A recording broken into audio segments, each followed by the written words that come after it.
I'll call my brother Finn and my ex-fiancée Olivia. So here's what went down. About 10 years ago, I had a really rough and embarrassing experience. I was all set to get married to my girlfriend at the time. We had everything planned out, the venue was booked, guests had arrived, and I was ready to say I do. But then, out of nowhere, she ditched me right at the altar. Can you imagine? Instead of marrying me, she ran off on what was supposed to be our honeymoon. But she went with another guy named Finn. Now let me tell you about Finn.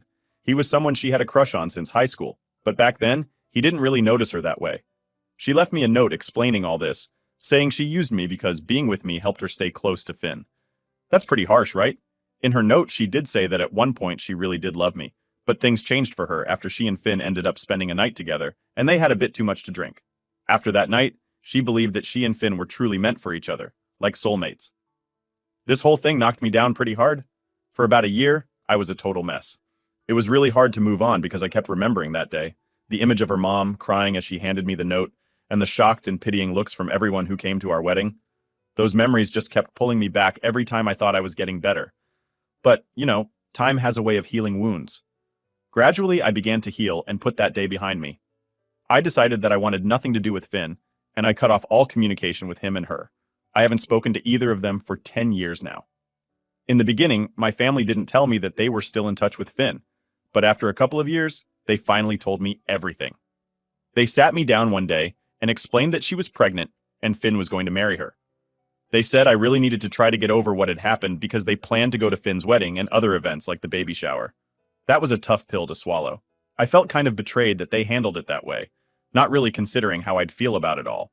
But at the end of the day, they are adults, and I realized I can't control what they decide to do with their lives. I made it clear to them that I didn't want to be involved in any events where Finn and she would be, and I wasn't ready to forgive Finn at all. They tried a few times to get us to talk and sort things out, but eventually they understood that I just wasn't interested in fixing things with him. After a year of not talking to Finn and Olivia, life went on. Fast forward to last week, I found out that Finn and Olivia are expecting their 5th child, but things aren't going too well for them. Finn's business went under last September, and Olivia lost her job because the chain she worked for closed down. They ended up with no savings at all. Out of the blue, my family started dropping hints that my wife and I should help them out, especially for the kids' sake, since we're doing pretty well financially. But my wife was having none of it. She flat out said no, and suggested Finn should just get a job. After that, we just left the conversation there. A little while later, I got a call from a number I didn't recognize. I had a hunch it might be them, but I picked up anyway. The moment I said hello, Finn and Olivia both started going off on me. They accused me of not being able to move past what Olivia did years ago, and even called me terrible for punishing their kids for their parents' past actions. Then, my brother chimed in with a real zinger. He asked how it felt to be the reason their kids might go hungry. I was pretty taken aback, but I stood my ground and told them that their situation was their responsibility, not mine. They didn't take that well at all. They started yelling and crying, so I ended up just hanging up on them. Since then, my family hasn't been too happy with me. They've been calling me all sorts of names, accusing me of taking out my anger on Finn's innocent kids. My wife's advice was pretty straightforward. She said we should tell them to back off, and suggested they should reach into their own pockets if they're so concerned. Now for the top comments. Not the idiot. I love your wife, and I'm getting a tan from her blazing shiny spine. She's right. Plus, she is truly all the family you need. Mike and Tammy made their choice 10 years ago. The thing is, Tammy knew what she was doing and could have ended it way before the ceremony. Coupled with the fact she had a one-night stand when you're broke, it's his culpability. The gross cherry on top. They took your honeymoon. I'd have sued for that. I hope you got the ring back or do it for the cost. I love the wife too. And she's correct, especially about them reaching in their own pockets. But the audacity of Mike and Tammy calling and screaming like they have any high moral ground is laughable. So block them all and enjoy life with your real family. That hero wife you have, not the idiot. They are complete idiots. If you were asking for someone to help you, you grovel at their feet, not tell them how crappy of a person they are. Secondly, how irresponsible of them to have a 5th child that they cannot support. Sorry about your family mess. I'd say continue not having them in your life as you have been. If your parents want to help, then that's their choice. You owe your brother nothing. I'm also kind of shocked that they would have the gall to even have the conversation and start blaming OP when they haven't spoken in years. Now that they made him, certainly appears the problem. Convenience. Those kids aren't your responsibility any more than they are anybody else's. The rest of your family could ante up and shut up about it. You're the reason their kids go hungry. LMFAO, do not get me wrong.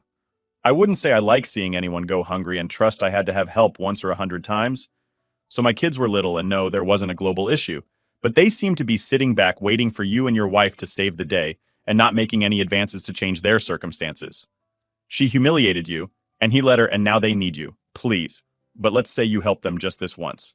Then they'll think they're in good with you and try to keep using you. I would not. Nope, no way. However, although I think you're not the idiot, I couldn't sit back and let the kids suffer just because their parents are idiots. Maybe buy them kid-friendly meals to last a week and let them fend for themselves because any other avenue, and they will benefit too. Story 2. I grew up in this cozy little town where everyone pretty much knows everyone. I went to university right here in the same town, and lucky for me, I landed a job in the area soon after I graduated. It's been pretty convenient, especially because I started working in a field that allows me to give back to the university by supervising students who are required to complete hands-on work as part of their degree. I've been doing this for a few years now, overseeing these student internships, and it's always been a smooth ride. There hasn't been a single hiccup, at least not until recently. A couple of months ago, as has happened several times before, the university got in touch to ask if I could take on a student for the upcoming semester. Naturally, I agreed, as helping students is something I genuinely enjoy. They mentioned that they would send me the student's contact details closer to the start of the semester so we could hash out all the necessary arrangements. Fast forward to last week, and I finally get the email with the student's information. But here's where things took a surprising turn. When I looked at the name and the attached photo, my heart kind of sank. It was a girl who had made a significant portion of my middle school and high school years quite miserable. Yep, she was my bully, and frankly, I had hoped never to see her again. Word around town was that she'd enrolled in the same program I did years ago. She had initially pursued a different career path, but recently decided to make a switch. While I knew this much, I never anticipated our paths crossing in this way. Given our history, I immediately felt that supervising her might not be the best idea. There were too many old wounds there, and the potential for bias or unresolved issues affecting her internship seemed high. Moreover, to be totally honest, I just didn't want to reopen old scars or deal with any drama. I decided to take a proactive step and emailed the school to explain the situation. I told them that I knew her personally, and that I thought it might not be wise for me to be the one overseeing her internship. I hadn't spoken to her in years, and while people can change, I worried about the dynamic it would create. The school's response was understanding at first. They replied that they appreciated my honesty and would attempt to find another placement for her. That seemed like the end of it until a couple of days later when they got back to me again. This time, they explained that finding another supervisor was proving difficult due to the global situation, which had limited the available options. They also mentioned that the student had been informed of the situation and was okay with me supervising her. But I wasn't okay with it. The thought of having to interact with her daily, potentially reliving some of the negative experiences from my past, was too much. So, I stood firm in my decision and told the university that I wasn't comfortable supervising her. They needed to know where I stood, and I hoped they'd respect my decision. And that was pretty much the end of the conversation. As things stood, I thought the issue was resolved until the student herself took a step that caught me completely off guard. She somehow still had my personal phone number, probably from back in our school days, and decided to use it. She called me out of the blue, which was unsettling to begin with. During the call, she pleaded with me to reconsider my decision. She explained that she hadn't secured any other internship offers, and without completing this one, she wouldn't be able to graduate on time. Although this wasn't her final internship, not having it would delay her graduation by a semester. She sounded desperate, but I maintained that it wasn't appropriate for me to supervise her, given our history. Her response took a sharp turn. She accused me of being unfair, highlighting that we hadn't spoken in years, as if the past could just be erased. I stayed firm in my decision during the call, and we eventually hung up. What followed was a series of angry texts from her. One of them struck a particularly harsh note, saying, "This is why no one liked you in high school." After a barrage of such messages, her tone shifted back to pleading. Despite the emotional roller coaster she put me through, I chose not to respond to any of her messages. This whole situation left me feeling quite conflicted. Part of me wondered if I was indeed being too harsh, questioning whether I should just let bygones be bygones and help her out. But another part felt justified in protecting my emotional well-being from potentially stressful and unpleasant interactions. The echoes of our past interactions, especially the hurtful comments she used to throw my way, aren't easy to forget. Now, with her latest outburst, it seemed clear that the dynamics might still be problematic. I found myself pondering whether standing my ground was the right choice, or if I was somehow being the idiot here for not just brushing it all off and supervising her. It's a tough spot to be in, especially when you start to second guess your own feelings and decisions based on someone else's desperate situation. Am I the idiot? Now for the top comments. Not the idiot. This girl clearly has the emotional intelligence of a stick of butter in your place. I might have at least considered supervising her if I'd gotten a sincere apology for what happened in high school. But that doesn't even seem to have occurred to her. Throwing it in your face and then going back to pleading is particularly baffling. The unprofessional text served only to confirm it. Karma's a wit, not the idiot. You did everything professionally and above board. You do not need to sacrifice your password for history to assist her in graduating. The university is correct. She can be okay with you. But you also have the right to not be okay with her in a supervisory role. Pass the text along to your university so they have this on record just in case. As her behavior shows, she will escalate this document. Everything. You do not feel bad. Not the idiot. Honestly, I'm pretty shocked she contacted you on your personal phone, and the fact she brought your school years into this means she knows exactly what the issue is. I'd also let her course know she contacted you, by the way. They should speak to her before she does an internship in the future. Well, she pretty much proved you made the right decision. If you'd given her less than a stellar evaluation, if you'd given her any negative feedback, anything at all, she'd have gone off on you and blamed you for her deficiencies. You are not wrong, Hiroki, and keep all her correspondence. Screenshot the text. Retain all this for when she inevitably reports you for sabotaging her academic career out of personal malice. Story 3. So, I'm a 25-year-old woman who loves sewing. It's not my actual job, but I've made some pretty cool clothes over the years, like 3 wedding dresses and a few dresses for graduation ceremonies. Sewing is more of a serious hobby for me. Now I have this friend named Karina, who's 26. She's getting married soon, and she asked me if I could make her wedding dress. I thought that was a cool idea, so I agreed, but I told her I'd only cover the cost of the materials if they weren't too fancy or rare. She would need to pay me a bit for each hour I spent working on the dress, because making a dress takes a lot of time and effort, you know? Karina wasn't super happy about having to pay, but she agreed. That was 3 months ago. Even then, I felt like something might go wrong. I had this funny feeling in my stomach. Looking back, I really should have trusted that feeling because things got pretty wild. Karina turned out to be really tough to work with. Honestly, she's been one of the most difficult people I've ever had to deal with, and I used to work in retail, where you meet all sorts of challenging customers. Here's what happened. Karina kept changing her mind about everything. First, it was the fabric, then the shape of the dress, then the little details, and finally the whole design of the dress. And every time she changed her mind, it meant more work for me. But it wasn't just the changes. Karina started asking for really expensive materials. She kept saying she has really good taste and everything needs to be perfect for her big day. But honestly, it felt like she was just being super picky and kind of bossy. Then came the last straw. She decided she wanted Swarovski crystals on her dress. Swarovski crystals are super fancy and expensive, and adding them to a dress is a lot of extra work. So, yeah, making this dress has turned into a huge project, way bigger than I expected. It's been stressful and a lot to handle, especially when your friend keeps asking for more and more, and you just want to make her happy for her wedding day.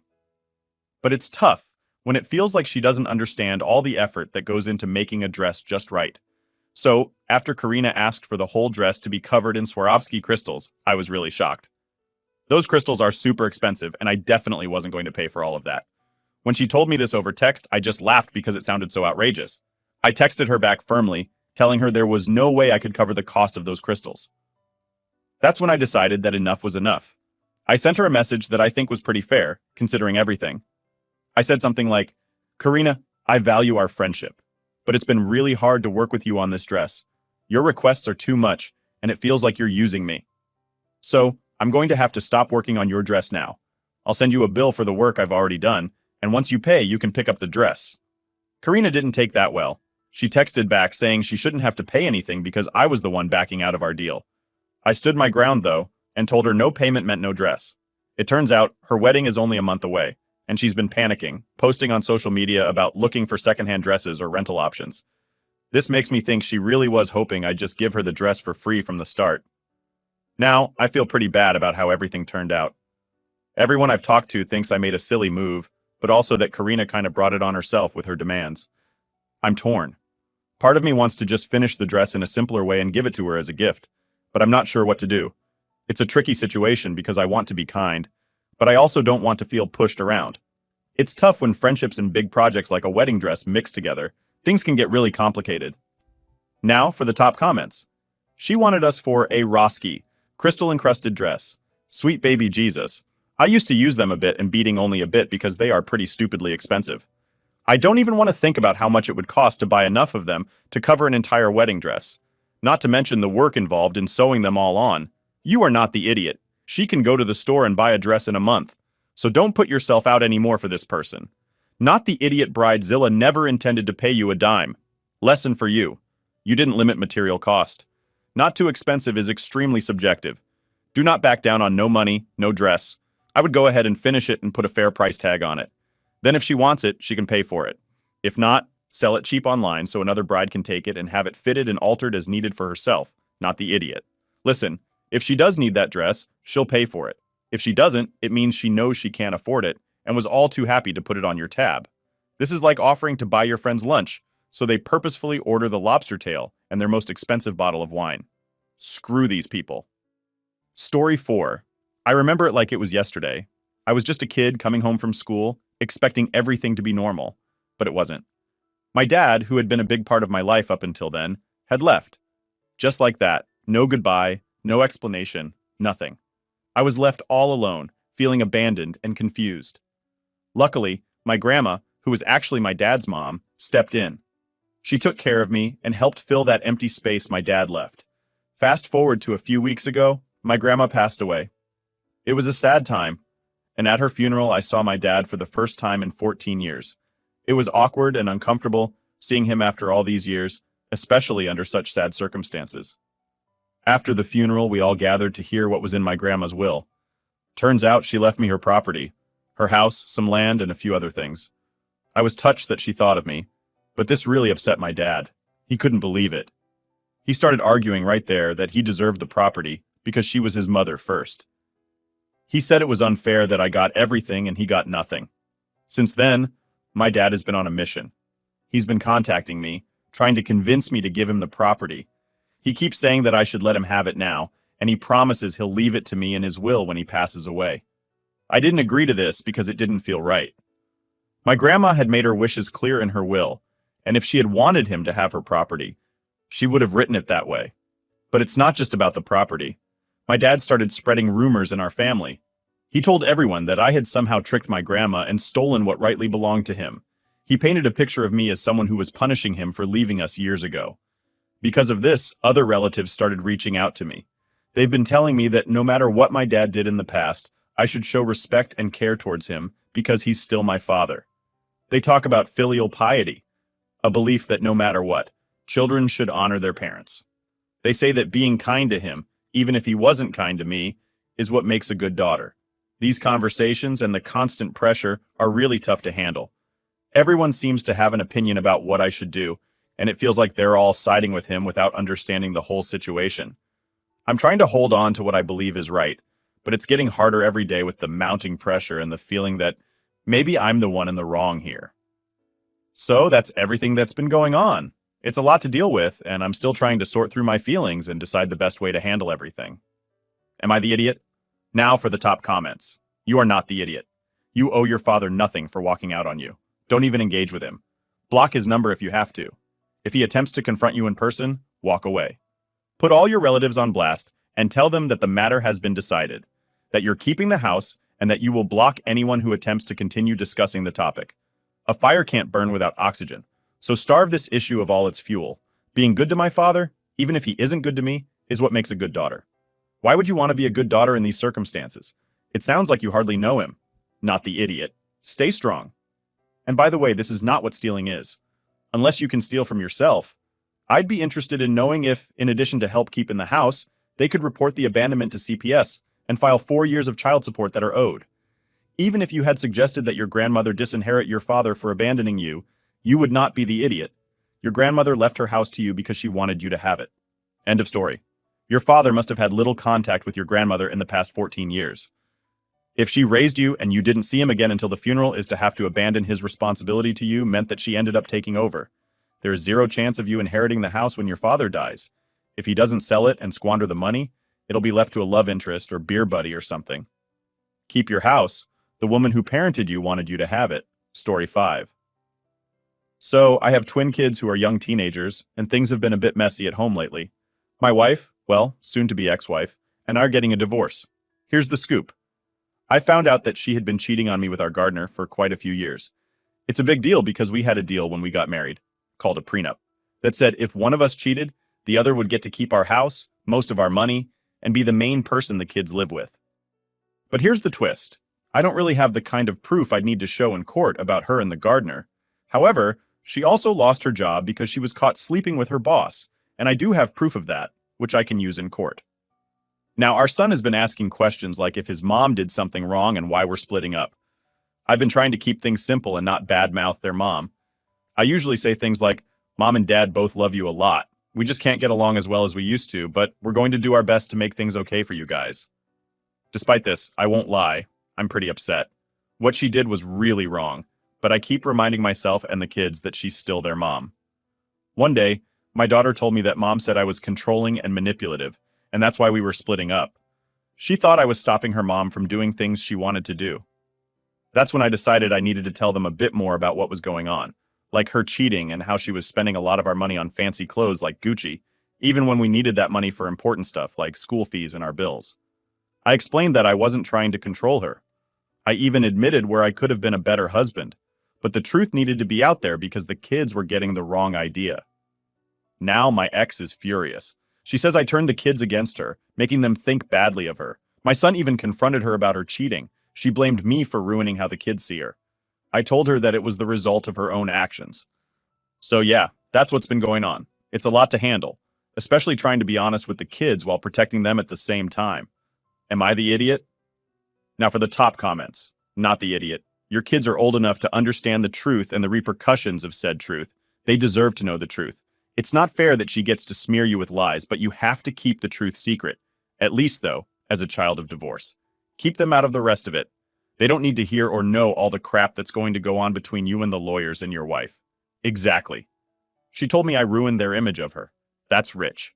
For her to complain about ruining her image when he told the truth, while at the same time she had no problem telling lies to the kids. If she didn't want people to know about her actions, maybe she shouldn't have done those actions. Mind-blowing idea, I know. Yeah. OP, you can't ruin someone's image by making it more clear. Unfortunately, she ruins her image by doing nasty things. Your kids would have had to find out the truth at some point. They're at that age where they can understand what's going on, so don't beat yourself up. You told the truth because you don't want to lose your kids, not because you're out for revenge.